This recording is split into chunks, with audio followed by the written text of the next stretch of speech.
Kaya ko na alam na bakla ka. Tsaka okay lang ikaw yun eh. Paano mo nalamang bakla ako? Sabi ng tatay ko. Eh, di ba patay na tatay mo? Tagal na.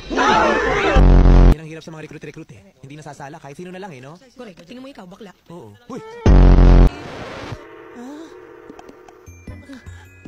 Attracted sa lalaki. Check. Nagagopoan sa lalaki. Check. Pinagpapawisan ng gusto sa lalaki. Check. Bakla ka nga. Benji. Tatlong salita lamang para sa'yo. Ano yun? Isang malaking good luck. Kahit apat yun? Teka naman, sila sasaktan niyo yung bata. Hindi ko pa sinasaktan yan, huwag kang OA. Pati bata pinapatulan ninyo. So ano gagawin nyo ngayon? Matigas sa ulo ng anak nyo? Ipe-pressure cooker niya para lumambot? Huwag mo nga pakialaman yung pagdidisiplina ko sa anak ko.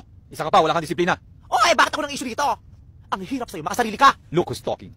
Hoy, tingnan mo ako. Ako nagsasalita, di ba? Sabi mo, Lucas, hindi pa ako tapos sa'yo, nagsasalita pa ako, bastos ka. Huwag mo siya pagsalitaan ng ganyan, anak ko yan. Hindi mo lang siya anak.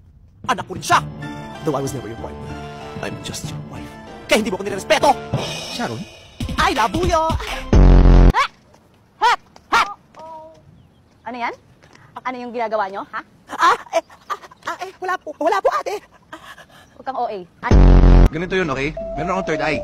Kaya ko makipag-usap sa mga patay, sa mga laman lupa, okay? Hindi ako naniniwala may third eye ka. Dalawa lang yung mata mo eh.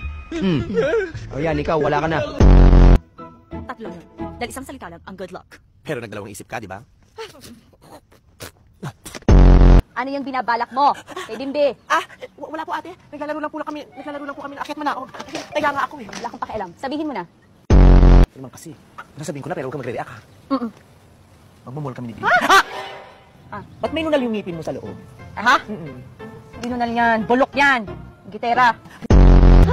Oh my God! Ano nangyayari? Alam mo naman takot ako sa dilim na eh.